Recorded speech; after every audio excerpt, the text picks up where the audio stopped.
And I can't speak to the reasoning. It would simply allow the state board to look holistically at the record that had been submitted to draw its own conclusions rather than just determine whether there was an error in application of law by the review board.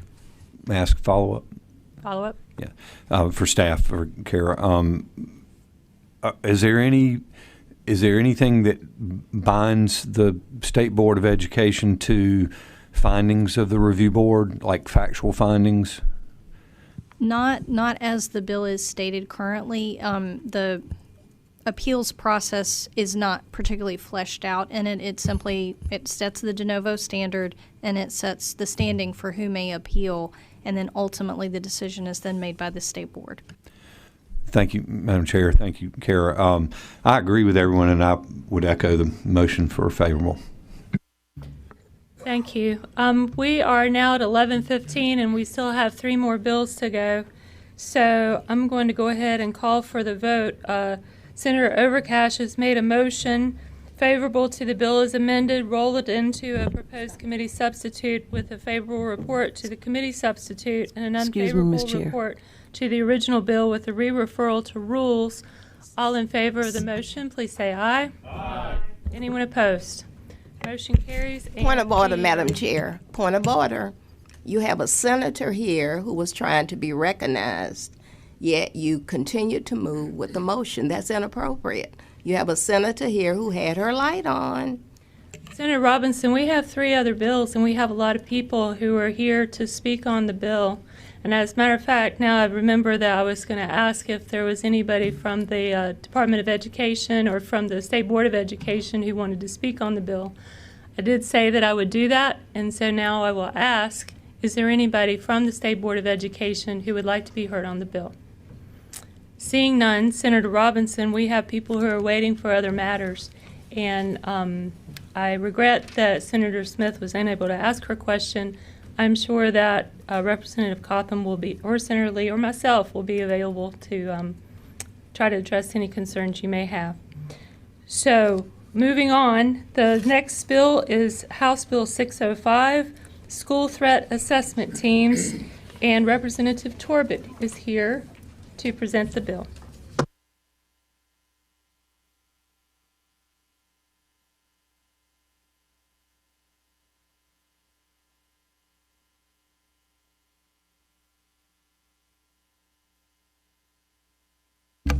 Good morning, and thank you, Chair and members of the Senate Committee, for hearing this.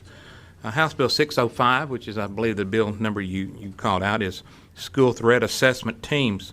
What the bill does, it requires threat assessment teams in public school units. It requires all public school units to participate in school safety exercises and programs.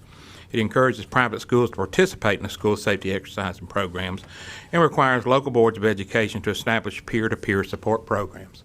That's what the bill does. Let me tell you what it's going to do. As we all know, all of us have been extremely focused on school safety for the last numerous years, a decade, we'll say, with the heinous acts that have fortunately kind of evaded North Carolina. But in an effort to keep that from happening, we thought we'd look at different ways to help with the mental health aspect of school safety. The United States Secret Service developed a school plan for school safety, for threat assessing, and this is what we're implementing throughout North Carolina. This would get it brought to bear statewide. What the plan does, I'm going to try to paraphrase it in layman's terms. Let's say little Johnny is an A student, AB student, and over a course of a month or so, little Johnny slips to a D, F. Something's probably going on with little Johnny. And then the coach also notices that he's not as attentive at baseball practice. And he just seems like he doesn't have that get up and go like he used to. Well, coach notices something's going on with little Johnny. And then little Johnny Ball also has a social worker that comes and helps with the issues. And she notices there's something odd. Well, today, those folks may or may not collaborate with each other to try to help little Johnny. What this does, it puts everybody on the same page to try to help little Johnny. It is proven that it not only helps a child get over the thought of harming himself or herself or harming others. And if applied appropriately, I firmly believe in my heart of hearts that it could remedy 30 years from now a Vegas shooter like we had a few years ago, because we've addressed mental health at the earliest, most time period of a young individual. This bill will do that throughout North Carolina. I would appreciate, I stand for any question. I appreciate I'm humbled by being able to present this. I appreciate your vote of approval. Thank you, Representative Torbett. Senator Lee, I believe you have an amendment. Thank you, Madam Chair. I would move to amend the bill to just add really two things, and I think everyone has the amendment. And one is to require the governing body, school board, to develop policies for assessment and intervention, not just the individual threat assessment teams. And then also, I believe it's on page 2, adding a section that adds a referral to the appropriate law enforcement agency if the individual is not a student, to the list of required best practices developed by the Center for Safer Schools. Thank you, Senator Lee. Senator Lee has moved to amend the bill. Is there any discussion about the amendment?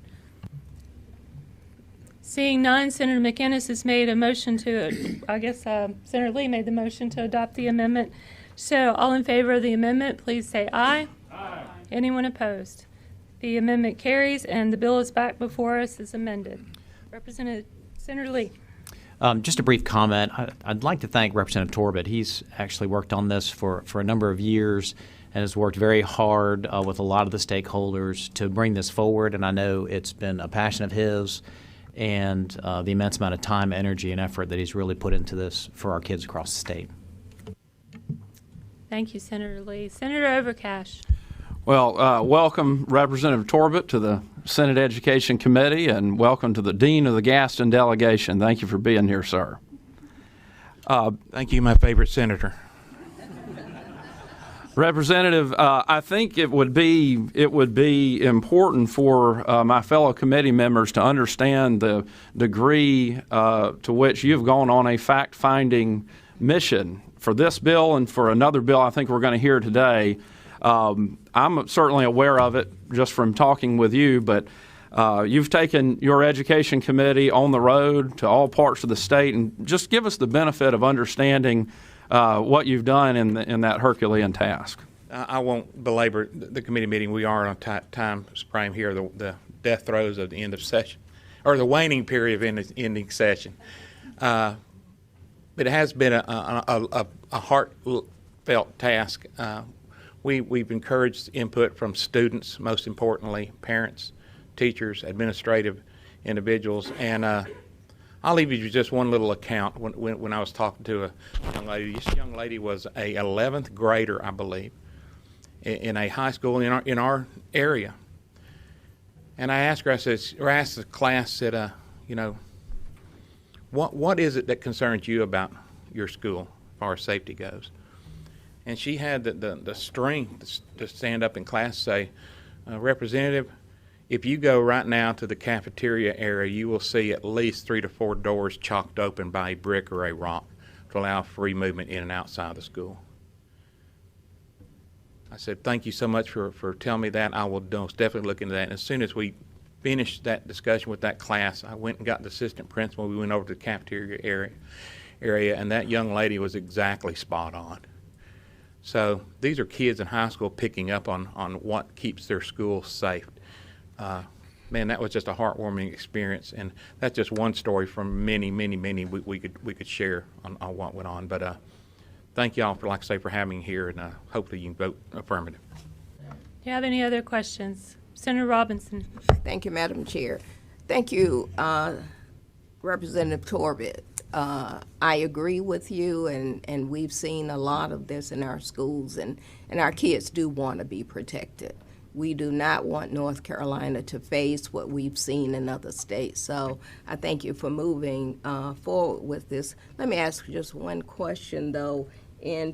Well, I think I'm on the wrong bill. I was looking at the video thing, but I think that this is a good move forward. So I do commend you for doing that. And you've been doing this kind of work for a while, so thank you.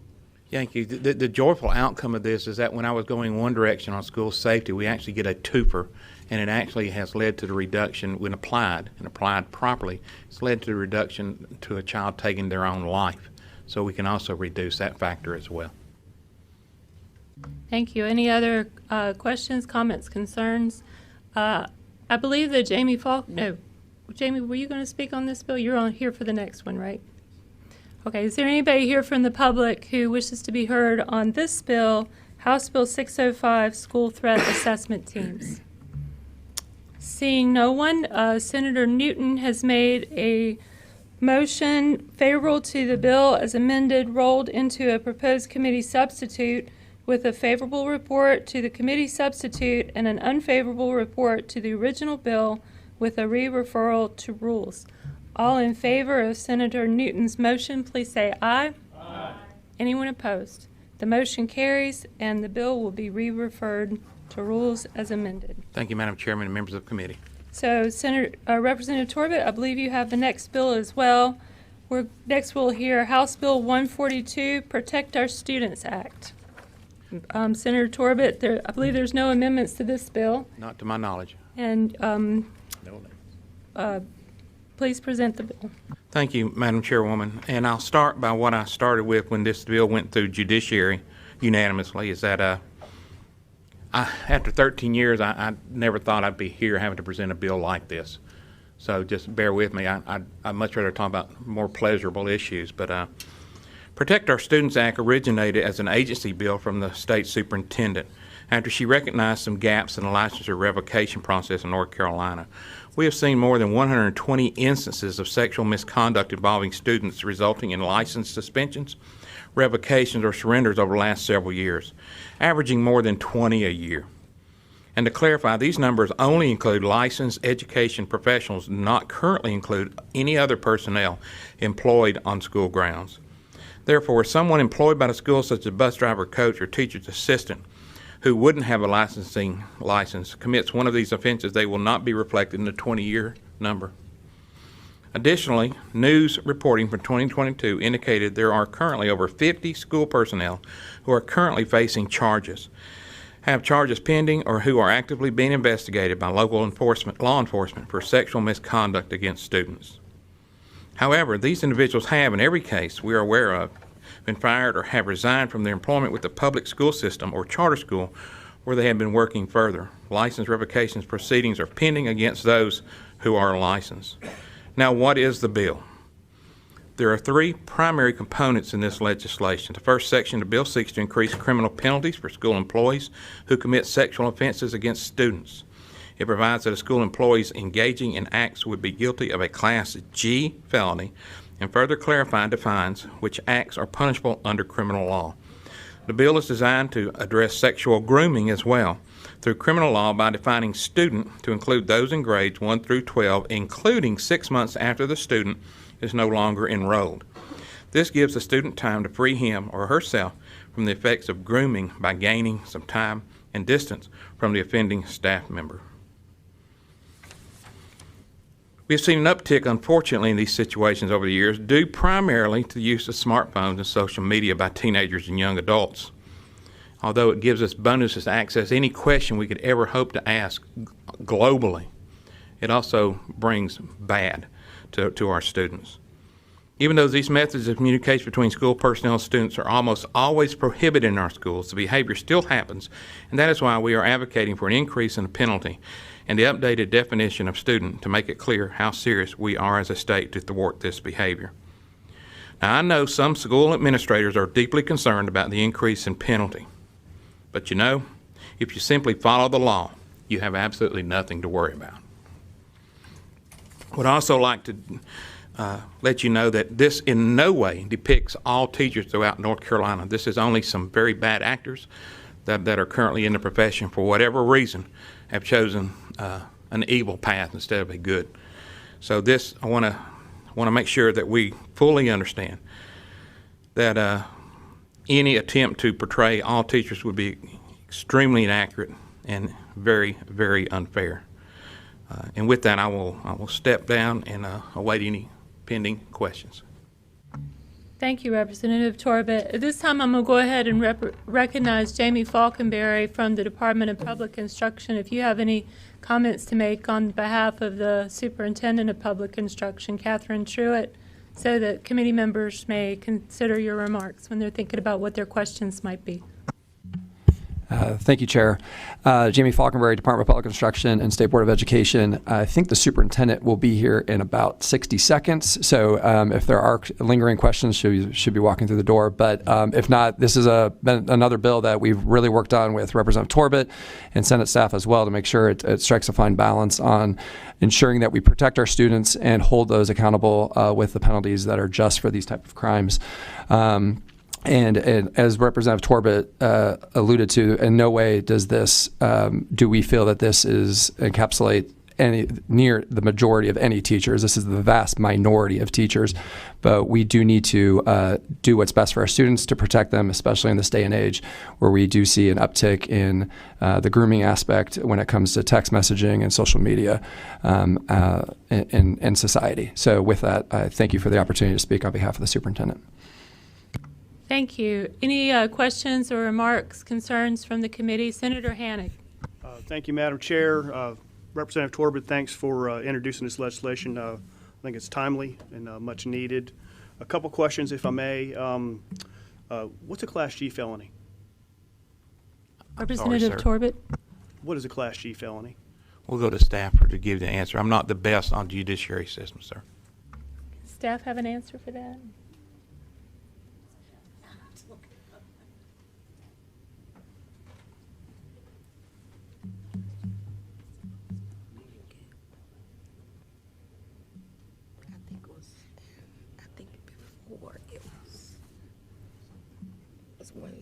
I think the main inquiry would be what's the punishment for a Class G felony? Is that what you're looking for, Senator? That's correct.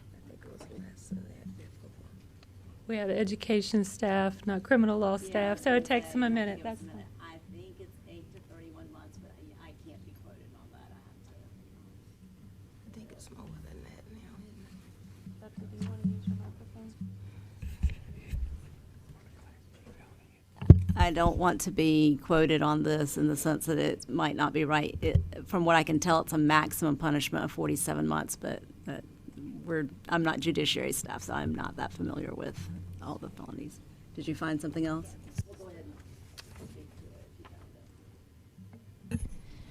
Under the structured sentencing chart, a Class G felony at its lowest, the sentencing range is 10 to 13 months, and at its highest is 20 to 25. Thank you. Senator Hannick, follow-up. Thank you. Was this agreed upon by folks, or how did we come to just making it a Class G felony? Representative Torbett, if you want to answer Senator Hannick's question, if you can. Or, Catherine Truitt. Thank you, Chair Galey. Superintendent of Public Instruction. Welcome. Yes, I just appeared out of nowhere. And so the goal was to simply strengthen the penalty from what it had been in order to hopefully deter the actions, but also to ensure that those in leadership positions in schools do not sweep these events under the rug. Follow-up. Senator Hannick, follow-up. Thank you. The reason I was asking was, do we feel that penalty is severe enough, or is this just the best that we thought we could get? Superintendent Truitt. I believe it's the latter. Thank you. Follow-up. In your statement, Representative Torbett, you said that 6 months after the offense was, after the student was removed from the school, that was a time limit to where they could report this. I know in many other sexual assault instances, students have up to 20 years. So why is it just the 6-month reporting time? Is it, again, a question would be, is that the best we could come up with, or is how do we come to the 6 months, I guess is my question. Representative Torbett, hang on just a second. I think that staff has a response to that question. It's not the time of the reporting, it's just the definition of students. A student means a person enrolled in kindergarten or in grade 1 through grade 12 within 6 months of any violation of this section. There's not a cap on you can report it past 6 months. Okay, thank you. That's all I Follow have. up, Thank you. Senator Hannick. I'm good, thanks. Senator Robinson, I noticed your light was on. Did you want to be heard? Yes, thank you, Madam Chair. Just a question. First, I think it's an important bill. It's an important bill. I introduced one 10 years ago, Aaron's Law, that addressed that as well. But let me ask about the video, since superintendent's here. Can you tell us a little bit about what this video might encompass, and will parents give permission for the children to see it or not to see it? Representative Torbett or Superintendent Truitt? Thank you, Chair Gailey. Thank you for the question. In my experience of participating in the Ethics Committee process and the license revocation process, what I've learned is that there are basically two things that are happening. Either we're seeing pedophilia, where adults are engaging in illicit activities with children who are, let's say, under the age of 14. And then we're also seeing adults engaging in inappropriate grooming behavior with students who are middle school and higher, and they're doing this through social media and texting. And so the purpose of the video is for middle school students and older, so all through high school as well, to watch sometime during the first week of school, when all of the housekeeping is being done as school is getting underway at the beginning of the school year, to watch a video that explains to them what grooming behavior is and why it's inappropriate, and that teachers have been told that they are not to engage with students outside of class on non-school or district approved channels. And so it will be an opt-in for parents, or they will have the ability to opt out, and it will be created and distributed through the Center for Safer Schools, which falls under the Department of Public Instruction. Okay, just to follow up, Madam Robinson, Chair. follow up. And the reason for my question is years ago when we talked about Aaron's Law, and you may have heard about that 10, 15 years ago, there was a specific kind of cartoon kind of video for the smaller children, so they understood what was inappropriate touching. And I didn't know if you would be including some of that in terms of age-appropriate videos. Superintendent? Thank you.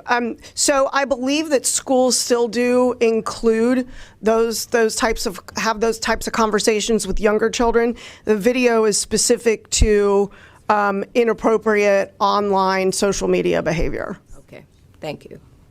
I believe staff has information about that last question. The bill specifically says that they develop and produce age-appropriate videos and this is specifically for students in grades 6 through 12. Anyone else? Senator Gailey, Yes, sir. Representative Torbett. Superintendent had a brief remark. Okay, great. Thank you. I wanted to follow up on Senator Hoenig's question about the 6-month cooling off. So if those of you who've heard me speak about this bill before remember that we very recently just settled a case where a teacher had been having a sexual relationship with a student that he had taught, and that they claimed that relationship began 2 months after graduation. And so the law did not allow me to, even though the school had filed a complaint against the teacher, the law did not allow me to either suspend or revoke his license. But what I could do was issue a reprimand, which really holds no weight. It's just a reprimand. It doesn't even get submitted to a national database. And that teacher sued us over that reprimand, and it was heard by the Office of Administrative Hearings, and we lost that case. All right, any other questions or comments? Senator Sawry. Thank you, Madam Chair. Again, I want to commend the bill sponsor for this important legislation, their hard work on that. Senator Overcash has expressed to me, how big of an issue this has been for you and Secretary Truitt. So thank you all for your work. I did have a question. I thought there was an interesting provision. It was on page 3 of the bill. This is in section 2A, where it talks about that there is a presumption of misconduct occurring in the event the employee subject to the investigation resigns or otherwise walks away during the course. And I think that's interesting because I assume that happens a lot, that somebody's investigated, somebody, the investigation goes on, there's a resignation. And I suppose my question, Madam Chair, would be is, are there instances, is it common, how often do you see this type of conduct occurring where obviously there's a need for this, otherwise it wouldn't have been so express and clear within the statute? Representative Torbett, and I'm going to, Senator Sari, that's going to be our last question from the committee on this topic, but because I still need to ask if there's anyone from the public. But if you want to bring us home, Representative Torbett. We're taking it to the street, absolutely. Unfortunately, the only thing that comes to my mind is that when you ask how often does it happen, it's far too often. And what our effort here is trying to put enough bite in it that perhaps that person that would be wanting to act badly would have a second thought and not enter into this type of a relationship. Thank you, Representative Torbett. Is there anybody from the public who wishes to be heard about this bill, House Bill 142, the Protect Our Students Act? Seeing no one, Senator Hannig has made a motion for a favorable report with a referral to Pensions and Retirement and Aging. All in favor of Senator Hannig's motion, please say aye. Aye. Anyone opposed? The ayes have it, and the bill will be referred to Pensions and Retirement and Aging. Thank you so much, Madam Chairman. Thank the members for their time today. Thank you, sir. Next bill on our calendar is House Bill 574, Fairness in Women's Sports Act. Representative Balcom is recognized to present the bill, and I believe that there is an amendment. Senator Sawyer is recognized to present the bill. Thank you, Chairwoman Gailey. Yes, ma'am. I do want to open up before we accept the amendment just with a detail a little bit about my journey on this. You see, this was an issue that I brought before you many times, but maybe didn't talk about it because it was veiled in the High School Athletic Association. See, I began this journey back after I read that in October in 2019, the North Carolina Athletic Association did a vote that allowed for biological men to play in women's sports. Well, that was the beginning of this journey that Senator McGinnis, Senator Johnson, and I have been on this entire time. But the impetus of my journey with it was to protect women. And I do enjoy women's sports, and that's what all this is about. In saying that, I would ask Madam Chair if you would recognize for the amendment. There is an amendment, or is there not an amendment? Senator Corbin, do you happen to know? Yes, Madam Chair, I do have an amendment. Oh, okay, great. Thank you. I believe the amendment is before the committee and on the dashboard. Senator Corbin is recognized to explain the amendment. Thank you, Madam Chair.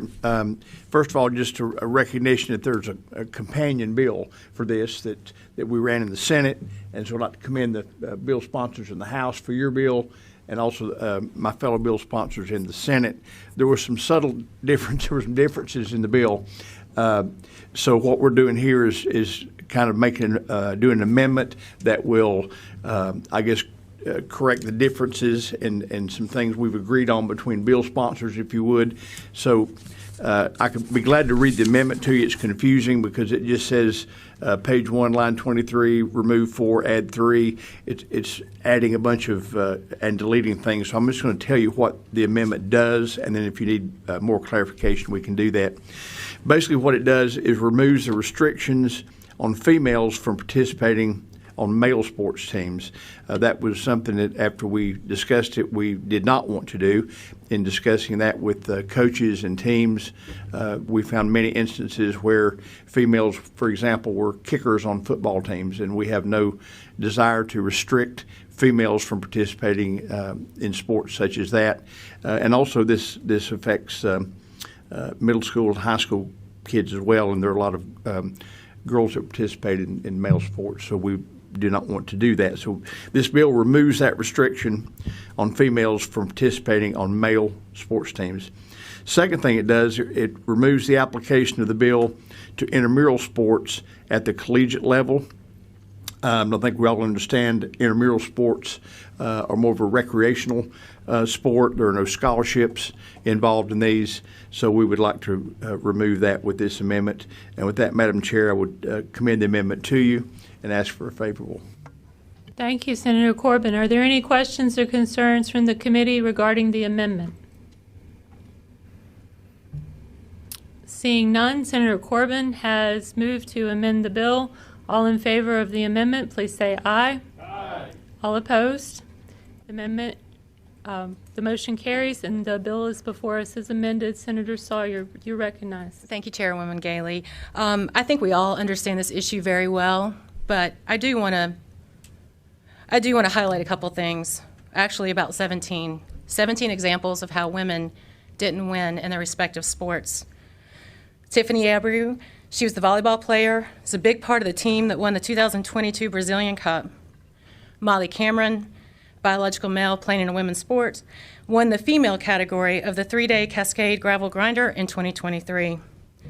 Just this past weekend, Austin Kilps, she actually beat every competitor in the bike race by 5 minutes flat. Jamie Hunter, the billiards player in 2022 U.S. Women's Snooker Open title. Veronica Ivy. Ivy's a 2-time Masters World Champion, notably winning the 2018 UCI World Masters Track Cycling Championships. Lena Lawless. In 2008, Lawless won the Long Drivers of America competition, hitting a 250-yard drive, which I've bragged about doing but have never really done. Jenna Lingwood, she has won the 40 by 44 Masters Championship at the 2022 USA Cyclocross Nationals in Connecticut. Tiffany Newell won the women's 45 to 49 Canadian indoor 5,000-meter race. Valentina Petrillo, she has won multiple Italian national championships. Ren Pyle won the 2002 USA Skimo 2022 national championships. Natalie Ryan won 2 major competitions in Professional Disc Golf Association's Elite Tier in 2022. Juniper Simons, the roller derby athlete, has won multiple world championships with the Women's Flat Track Derby Association. And the most notably that we all have known is about Leah Thomas, because we heard that from our very own Riley Gaines, who presented to this committee beforehand. And with that, Madam Chairwoman, I open the floor for any questions, or ask you to open the floor for any questions. Thank you, Senator Sawyer. Questions from the committee? Senator Marcus. Yes, could you clarify for me whether this bill applies to schools beyond middle and high school? Senator Sawyer. Let's defer to staff. Staff? Brian Gwynn, Legislative Analysis. Yes, this bill would also apply to institutions of higher education defined as so constituent institutions at UNC, so public and private institutions in North Carolina, as well as community colleges. Senator Marcus, follow up.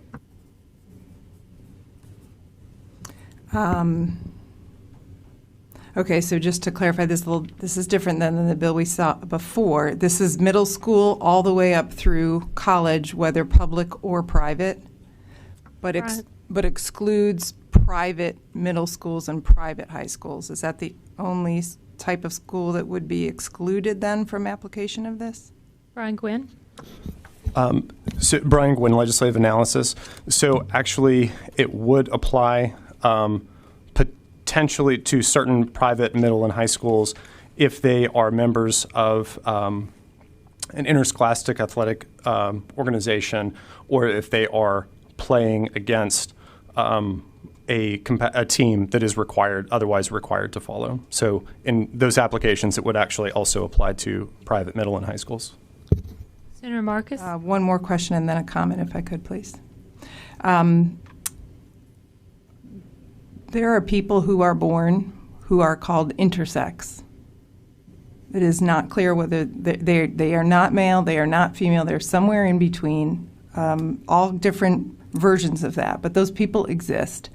How would your bill treat them? What would happen to them? Are they just excluded from all sports under this bill, or is there some acknowledgement that they exist and deserve to play too? Senator Sawyer. Madam Chairwoman, thank you for readdressing the question because I know that you had brought that up earlier, and the response is still the same. When we go to play high school sports, we also go to a doctor. At that time, you have a physical with your doctor. If a athlete is in that situation and chooses with the doctor's care, then that is what will happen if they are truly intersex. This is not telling anyone they can't play. This is only telling everyone that women's sports is for women. Senator Marcus, follow up. I know we're pressed for time, so I won't ask more questions, but I would like to make a couple comments, which is I don't think the bill provides for that sort of medical advice and flexibility and understanding. I think we have a system now that does go on a case-by-case basis to determine what team is appropriate. And it's my understanding that in only 2 cases in North Carolina was a transgender girl athlete allowed to play on a girls' team. I think that system is much better than this bright line rule that seems to ignore the fact that transgender people exist and that all students have a right to play sports. And I think the constant reference to the term biological men playing on women's sports is offensive, and it makes us all think about adults. I got an email about Mike Tyson could switch and become a woman and fight which is all just ridiculous. That's not what happens, and it's missing the fact that what we're talking about in many cases is a middle school student who is likely on puberty blockers, living as if this is a transgender girl, living as a girl, using female name and pronouns, and just wants to play on her middle school team. And this is targeting her in a way that is mean-spirited and unfair, and will do damage to her in a way that makes me very sad for our state. We're going to, we have a number of people who've signed up to speak. We have 10 minutes left in the committee room, so we're going to have 2 minutes per person. The first person, please come to the microphone and tell us your name and maybe your hometown, is Kyle Warren Love.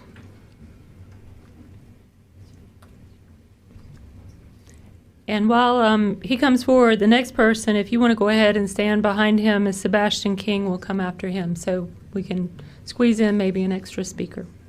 You have the floor. Hello, my name is Kyle Warren Love. I am here to speak against House Bill 574. I am a resident of Prospect Hill in Caswell County. I grew up there, and I am proud to call it my home today. Growing up in a small town means everyone knows everyone and knows everything about everyone, or at least we think we do. I came out as a lesbian when I was 12 years old, and then transgender when I was 20. When I came out in both circumstances, the news spread quickly. I'm not going to say I didn't have some interesting conversations with my neighbors, because I do, and I'm sure will in the future. But the truth is, as an out LGBTQ person living in rural North Carolina, the main thing I have experienced from my neighbors is love. We care about each other, and we care for each other. We look out for each other. The truth is that this bill will harm children who want to participate in sports with their classmates. These children deserve to be cared for and cared about in the same way and cared for by their neighbors in the same way I have been. This bill only creates a scenario where trans children feel unsafe and unable to enjoy and succeed in school. You are faced with a choice of whether to show love to your neighbors, the same love I have felt from mine, or create a government that stops children from living fulfilling lives, just for being and living as who they are. Living as I am. For succeeding and thriving in school. If the goal is to create a safer environment for children to play sports, this bill falls extremely short of that goal. In fact, this bill does just the opposite. It diminishes the ability of neighbors to care for and about each other. This bill reminds me very much of House Bill 2, the bathroom bill. With that bill, our government not only lost the kindness I have spoken of today, but also multiple economic opportunities. Those lost opportunities hurt everyone in North Carolina and hurt every citizen's ability to succeed and strive in this state. This is not the North Carolina I know. Thank you. All right, next is Sebastian King, and following him will be John Rustin, if you want to make your way to the podium. You have the floor. Thank you, Madam Chair. I wanted to read the testimony of Peyton McNabb, who is an athlete in North Carolina. My name is Peyton McNabb, and I am a high school athlete from Cherokee County, North Carolina, that was severely injured in a volleyball game by a self-identifying transgender athlete. It's been almost 10 months since my life was forever changed. What happened to me was 100% preventable if only my rights to compete safely had not been infringed upon by the North Carolina High School Athletic Association transgender policy in 2019. On September 1st, 2022, I was struck in the head by a spiked ball so violently that I lost consciousness in my body, laid in a fencing position for almost 30 seconds. Fencing or posturing are terms used by the traumatic brain injuries. Yet, after I came to and did a consciousness test by the opposing team's trainer, he asked me if I knew what happened. I said I was knocked out by a dude. He looked at me startled by my answer. He proceeded to tell me I am good and I can return to play. My athletic director thankfully refused. Biological boys being allowed to play against biological girls is dangerous, and this can never happen to any biologically born female ever again. I have suffered mentally and physically every day since the incident. My body suffers with side effects of my head and neck injuries, the constant headaches, fatigued, partial paralysis of my right side, vision, problems with my ability to retain or comprehend has been affected. The amount of anxiety with the depression because of this, I never want to have to go through what I'm going through. Though my time of playing high school sports is now over, I speak to you on behalf of my little sister starting high school sports, my cousin, my teammates, and all female athletes that have reached out and thanked me for speaking up on these issues. Our rights and freedoms to be able to compete on a fair and equal playing field have been taken from us by the North Carolina High School Athletic Association, and now it's up to you to right the wrong. Thank you. Thank you. Mr. Rustin, you have the floor, and next we'll have Sylvia Hatchell. Thank you, Madam Chair. I'm John Rustin, President of the North Carolina Family Policy Council and a proud native of Gastonia, North Carolina. I come before you today in support of House Bill 574. Girls and young women in middle school, high school, and collegiate athletics deserve to compete on a level playing field, and this bill will ensure just that. To pretend that there are no biological or physiological differences between boys and girls is simply ignoring science, biology, and the truth. Even in middle school, boys on average have a physical advantage over girls, and these differences only accelerate after the onset of puberty. To allow biological males to participate in female sports is simply unfair, unsafe, and inequitable. Research shows that many girls who participate in sports develop leadership and motivational skills, are better team builders, and have enhanced ability to see projects through to completion. They often stay in school longer, enter the labor force at higher rates, and are more likely to obtain better jobs. In other words, participation in sports provides a myriad of positive benefits to female athletes. However, allowing biological males to participate on girls' sports teams will rob some girls of the opportunity to play at all. It will deter others from even wanting to participate, and it will diminish the benefits experienced by many more, not to mention the loss of athletic titles, records, and scholarships. Sports teams and athletic competitions are regularly divided into divisions, age brackets, and weight classes for a reason. The same rationale applies to male and female sports, which is why sex-segregated teams have historically existed. Despite the media's misportrayal of this bill, House Bill 574 does nothing to prohibit anyone from participating in athletic competitions.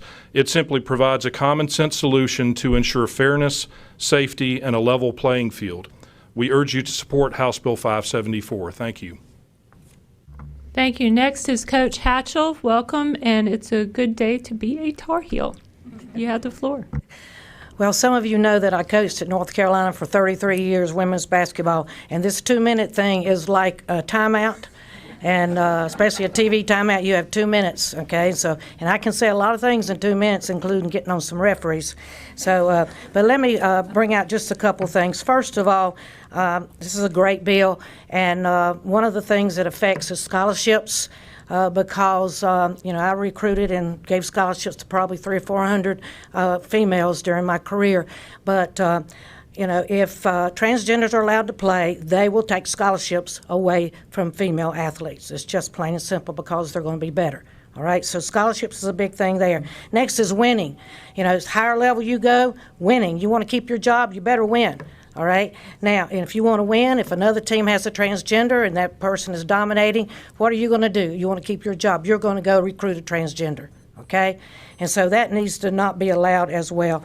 And then the other thing is the private and public schools. Private public schools, we play each other. It's just like in the ACC. Duke, Wake Forest, they're private schools, and they play public schools. So the rules should be the same. All right, as far as recruiting and all those things out there. So, and then, Title IX, I was a sophomore in college when Title IX was passed. We've worked so hard over the last 50 years to get where we are, and we're not where we need to be. I'm writing a book right now because it's time, and it's gender issues in sports. And so, we need to not allow the transgenders to compete against the females athletes. I'm not against transgenders. There's a place for them, but it's a separate category. And so now make things fair and equal and make it a level playing field. Thank you. Thank you, Coach.